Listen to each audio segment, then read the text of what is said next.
Magandang araw! Kumusta? Ako si Ma'am Colleen, ang inyong magiging kasangga sa pagbabalik tanaw sa kasaysayan ng daigdig.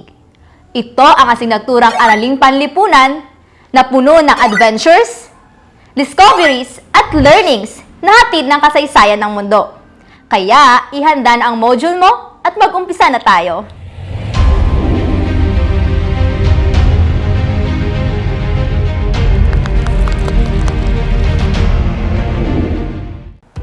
Tayo ay nasa ikalawang linggo na ng ikatlong markahan. Naalala niyo pa ba ang ating aralin noong unang linggo? Para sa pagbabalik-aral, maglaro muna tayo. Mag-thumbs up kung ang mga sumusunod na pahayag ay tama at thumbs down naman kung ang pahayag ay mali. Handa na ba kayo? Magaling! Una, ang Renaissance ay mula sa salitang Pranses na nangangahulugang muling pagsilang. Kung ang sagot nyo ay thumbs up, tama! Pangalawa, ang taglay na salapi ng pamilyang Petrarch ay nagbigay ng pondo na nagdudulot ng karagdagang pagbabago sa iba't ibang larangan.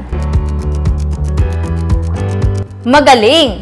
Ito ay thumbs down dahil ang pamilyang Medici ang tamang sagot. Pangatlo, ang kilusang intelekwal noong panahon ng Renaissance ay tinawag na humanismo. Kung thumbs up, tama! Napakahusay! Talagang naunawaan ng ating aralin at handa na sa bagong talakayan. May katanungan ako, kung bibigyan ka ng pagkakataon na sumama sa isang paglalayag sa gitna ng karagatan upang mahanap ang sinasabing masaganang lugar pero hindi tiyak ang paglalayag nito, sasama ka ba? Kung ang matapang niyong sagot ay oo, yan din ang nararamdaman ng mga tao noong unang yugto ng imperialismong kanluranin. At ito ang ating tatalakayin. Mayroon tayong pinakamahalagang kasanayang pagkatuto na nakaangkla sa most essential learning competencies. Natutukoy ang mga mahalagang pangyayari sa unang yugto ng imperialismong kanluranin. Nagsimula noong ika-15 siglo ang dakilang panahon ng eksplorasyon o paghahanap ng mga lugar na hindi pa nararating ng mga Europeo. Ang eksplorasyon ay nagbigay daan sa kolonyalismo o ang pagsakop ng isang makapangyarihang bansa sa isang mahinang bansa. Tatlong bagay ang itinuturing na motibo para sa kolonyalismong dulot ng eksplorasyon. Unang K, ang paghahanap ng kayamanan. Pangalawang K, paghahanap ng Kristyanismo. At pangatlong K, paghahangad ng katanyagan at karangalan. Ngayon, dumako naman tayo sa unang yugto ng imperialismong kanluranin.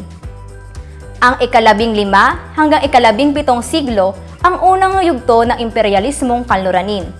Ang imperialismo ay ang panghihimasok at pag-iimpluwensya o pagkontrol ng isang makapangyarihang bansa sa isang mahinang bansa. Maaari itong tuwiran o dituwirang pananakop. Di sana maisa sa katuparan ang paglalakbay ng mga Europeo sa malalawak na karagatan noong ika-15 siglo at hindi dahil sa ilang salik tulad ng pagiging mausisa na dulot ng Renaissance, pagsuporta ng mga monarkiya sa mga manlalakbay at pagtuklas at pagpapaunlad sa mga instrumentong pangnabigasyon at sasakyang pandagat. Sa kanilang paglalakbay, maraming pagsubok ang kanilang kinaharap. Gayunpaman, ang nasabing eksplorasyon ay nagkaroon ng matinding epekto sa naging takbo ng kasaysayan ng daigdig. Sa kabuuan, ang panahon ng eksplorasyon ay naging dahilan upang ang karagatan ay maging daan tungo sa pagpapalawak ng mga imperyong Europeo. Ngayon, isa-isahin naman natin ang motibo at salik ng eksplorasyon. Ang Asya ay isa ng kaakit-akit na lugar para sa mga Europeo. Bagamat ang kanilang kaalaman tungkol sa Asya ay limitado lamang at hango lamang sa mga tala ng mga manlalakbay tulad ni na Marco Polo at Ibn Battuta. Napukaw ang kanilang paghahangad na marating ito dahil sa mga paglalarawan dito bilang mayayamang lugar. Mahalaga ang aklat na The Travels of Marco Polo sapagkat ipinabatid nito ang mga Europeo ang yaman at kaunlarang taglay ng China. Hinikayat nito ang mga Europeo na marating ang China, samantala itinala ng Muslim na manlalakbay na si Ibn Battuta ang kanyang paglalakbay sa Asya at Afrika. Nagdagdag ang mga tala ni Marco Polo at Ibn Battuta sa hangarin ng mga Europeo na maghanap ng mga bagong ruta patungo sa kayamanan ng Asya. Lalo pa at ang rutang dinaraanan sa kanlurang Asya sa panahong ito ay kontrolado ng mga Muslim. Sumang-ayon ang panahon sa mga manlalakbay at mga ngangalakal na ito nang matuklasan ang kompas at astrolabe. Kapwa malaki ang tulong ng dalawang instrumentong ito sa mga manlalayag. Ang kompas ang nagbibigay ng tamang direksyon habang naglalakbay, samantalang gamit ang astrolabe upang sukatin ang taas ng bituin. Dalawang bansa sa Europeo ang nagpasimula ng paglalayag at pagtuklas ng mga bagong lupain, ang Portugal at ang Spain. Nanguna ang Portugal sa mga bansang Europeo dahil kay Prinsipe Henry the Navigator na naging inspirasyon ng mga manlalayag sa kanyang panahon. Siya ang nag-anyaya sa mga dalubhasang mandaragat na magturo ng tamang paraan ng paglalayag sa mga tao. Sukdulan ang kanyang pangarap, ang pagtuklas ng mga bagong lupain para sa karangalan ng Diyos at ng Portugal. Limitado lamang sa Spain at Portugal ang paglalayag ng mga Europeo noong ika-16 na siglo.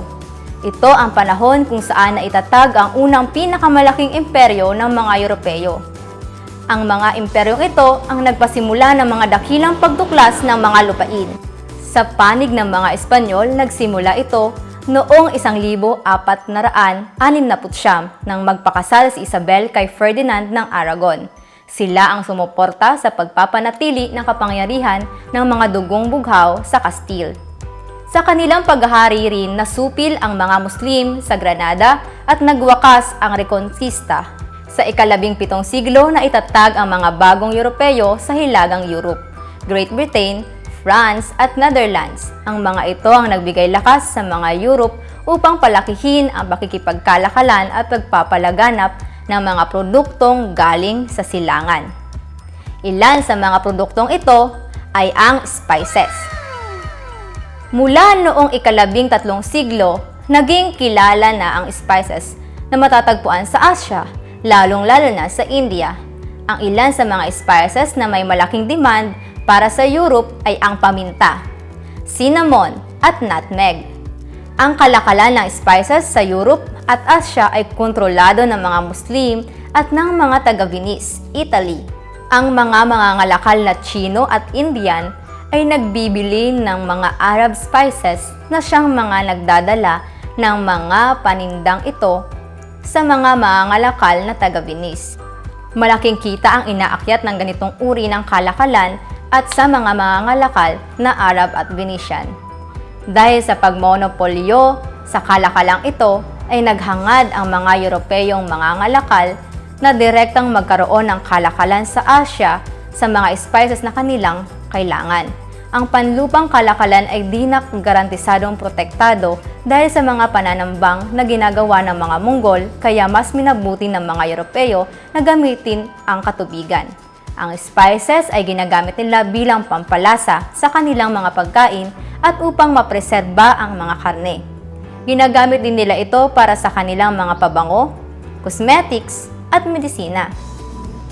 Sa ating mga Pinoy, isa sa mga masarap na luto ay ang adobo, na habang tumatagal ay mas sumasarap dahil sa mga iba't ibang spices nito na nagbibigay preserba sa luto.